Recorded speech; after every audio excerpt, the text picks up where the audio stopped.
विनावधीतमस्तु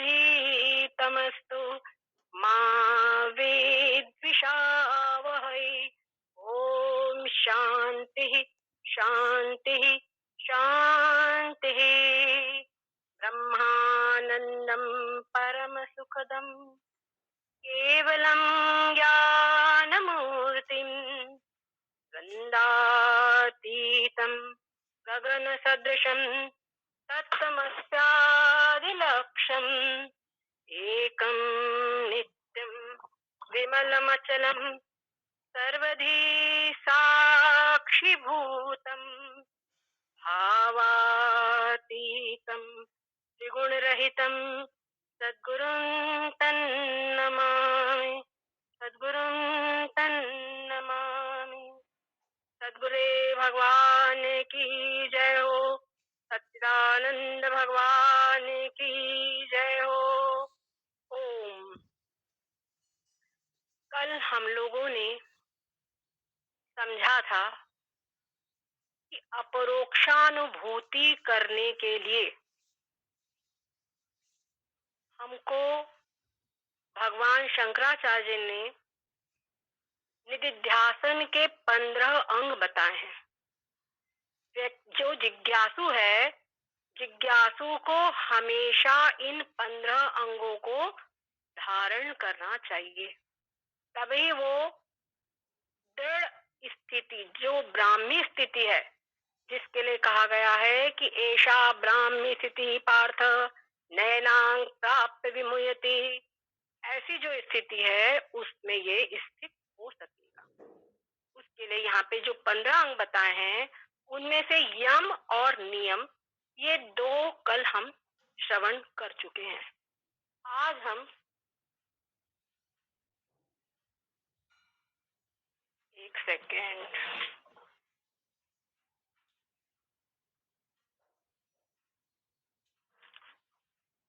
आज हम श्रवण करेंगे तीसरा जो अंग है, त्याग।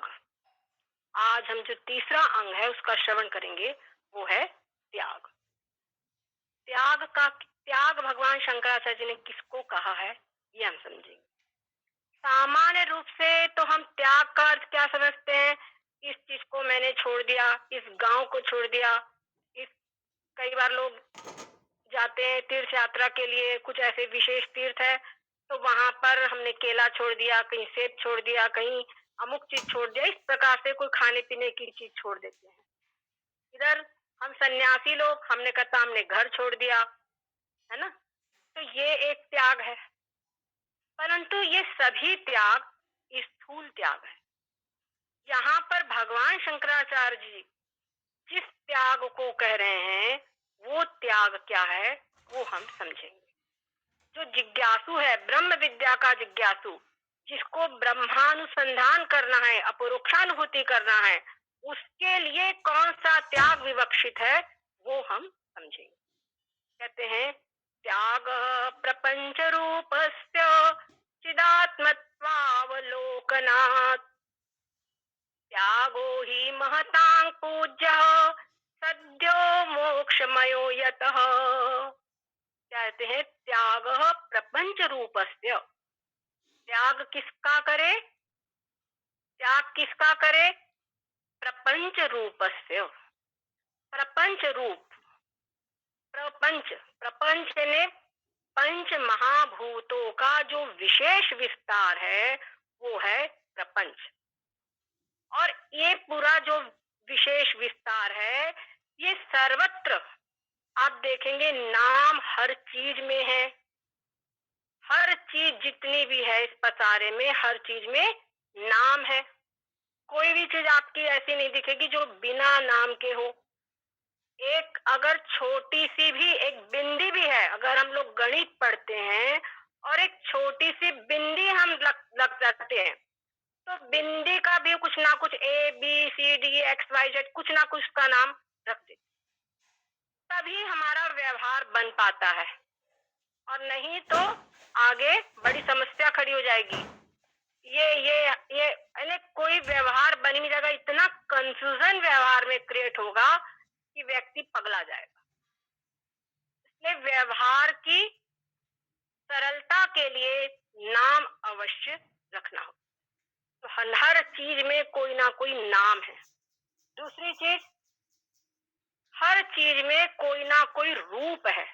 आप देखेंगे ऐसी कोई चीज नहीं है जिसमें कोई रूप ना हो, कोई आकार प्रकार शेप एंड साइज ना हो, ऐसी कोई चीज नहीं है। हर चीज में नाम रूप अवश्य ही है।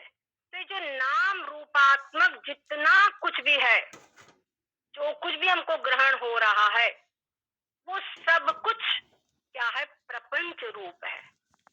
इस नाम रूप, अच्छा एक चीज और है, एक तो ये नाम रूप है, और इन जहां ये नाम रूप है, ये सारे नाम रूप कल्पित है, अध्यस्त है। और जहां ये अध्यस्त है या कल्पित वस्तु है, तो वहां उसका अधिष्ठान अवश्य होगा।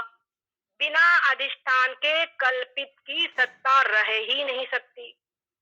तो कह रहे नाम रूपों का त्याग करना है।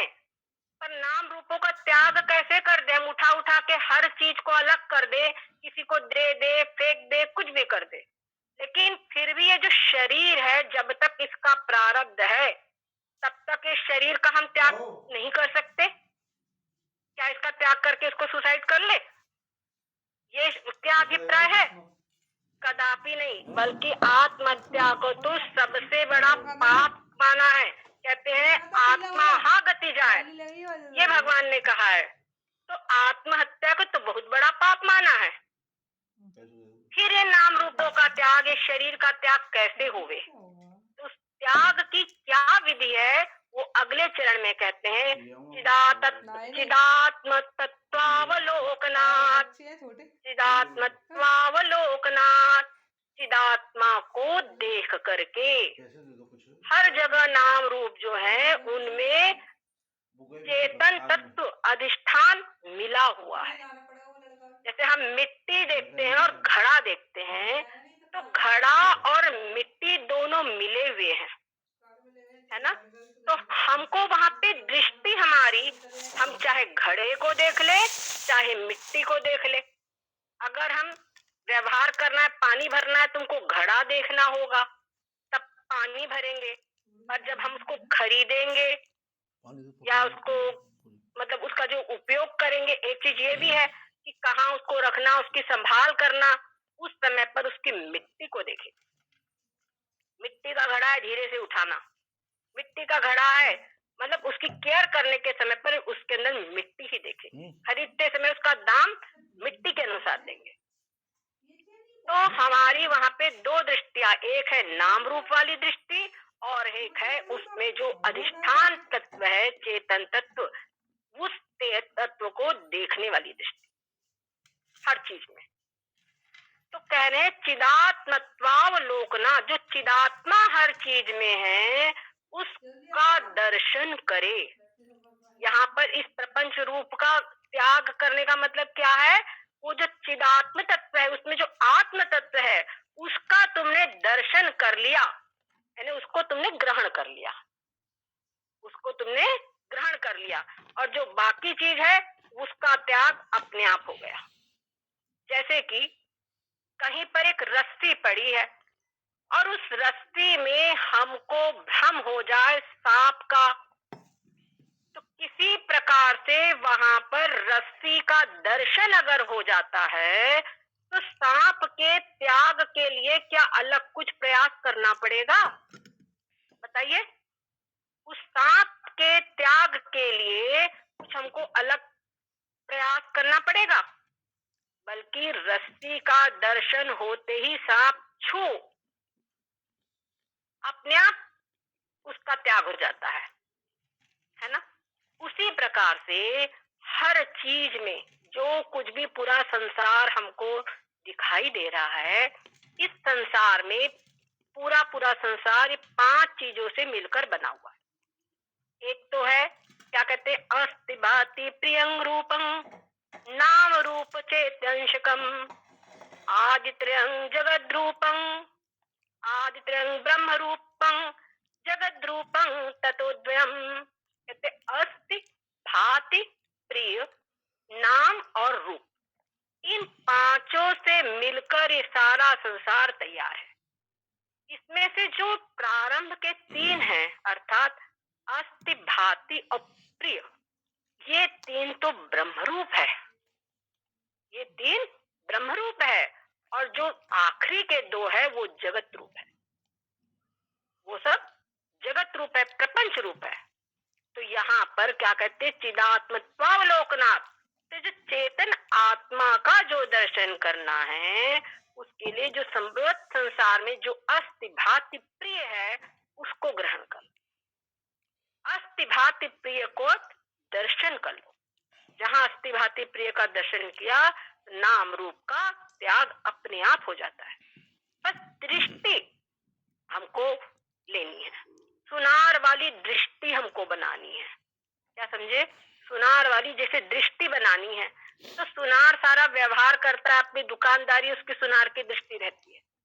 अब उसी प्रकार से जो कुछ भी हम व्यवहार करते हैं, एक बात और होती है कि व्यवहार करते हुए करो और कहते संसार में कमल पत्रवत रहो, ये सब चीज किसके लिए कही गई है, सही पूछा जाए जो ट्रेंड हो चुका है, जो कुशल हो चुका है।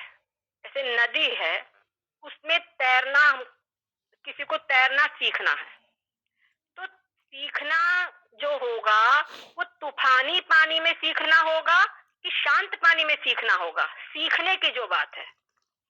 तो कभी भी सीखने के लिए आप देखेंगे तमाम स्विमिंग पूल बने हुए हैं जिनकी ऊंचाई ज्यादा नहीं होती, कोई व्यक्ति जाके मरे सीखने के लिए है। अब उसके अंदर में सीख सीख करके व्यक्ति अभ्यास कर ले, तो वही अभ्यास उसको वो कुशलता प्रदान कर देगा कि एक दिन वो तूफानी पानी में भी तैर जाएगा, तूफानी समुद्र को भी वो पार करने की योग्यता उसमें आ जाएगी। तो हमको सवेरे के टाइम पर जो ब्रह्म मुहूर्त है, ब्रह्म मुहूर्त में क्या होता है कि एक सभी जो पूरी प्रकृति है वो शांत होती है। उस समय पर सतोगुण का अधिकता होती है पूरी प्रकृति में, इसलिए उस सतोगुण की समय पर हमको कुछ ध्यान भजन करना चाहिए। उसके अतिरिक्त में अनेकों ऋषि मुनि जो हिमालय पे रहते हैं आज भी गुप्त रूप से, वो सब ऋषि मुनि भी उस समय पर ही विशेष अपना अभ्यास करते हैं। तो उनकी शरीर से, उनके अंदर से कुछ किरणें निकलती है, वो भी वातावरण में घूमती है और वो सब किरणें जो भी जिज्ञासु सवेरे उठ करके अभ्यास करता है तो वो उसको प्राप्त हो जाती है। और साथ साथ में जो वैज्ञानिक दृष्टि से देखा जाए तो कहते हैं ब्रेन के अंदर में पिट्यूटरी ग्लैंड है, वो सुबह के समय पर स्पेशल हार्मोन वो मतलब उसे रिश्ता है जो कि विशेष रूप से मन को प्रसन्नता देने वाले हार्मोन होते हैं, उससे स्वास्थ्य अच्छा होता है। इसीलिए कहा गया है ब्राह्मे मुहूर्ते उत्थाय, ब्रह्म मुहूर्त में जागना। आप भगवान श्री राम जी का जीवन देखिए, वो तो आदर्श पुरुष थे, उन्होंने वो सब करके दिखाया जो कि मनुष्य को करना चाहिए, अपने आचरण से उन्होंने दिखाया। तो प्रातः काल उठ के रघुनाथा, है ना, प्रातः काल उठ करके जो भी कार्य करना है, मात पिता गुरु ना वही माथा। अब तो हमारे यहाँ पर गुड मॉर्निंग और गुड आफ्टरनून चल रहा है, ये भी बहुत नुकसानकारी सब हमारे यहाँ हुआ है, लेकिन इसको हम ही लोग चाहे तो सुधार सकते हैं, दूसरा कोई उसको सुधार नहीं सकता। तो प्रातः काल में अगर हम ये अभ्यास करते हैं तो समझ लीजिए हम स्विमिंग टैंक में तैरना सीख रहे हैं, क्योंकि उस समय पर प्रकृति भी शांत है। हम शरीर जो है पूरा पूरा रात भर नींद लिया हुआ थका हुआ था, उसकी पूरी थकान दूर हो गई, पूरा कंफर्टेबल है, शरीर पूरा विश्रांति की अवस्था में।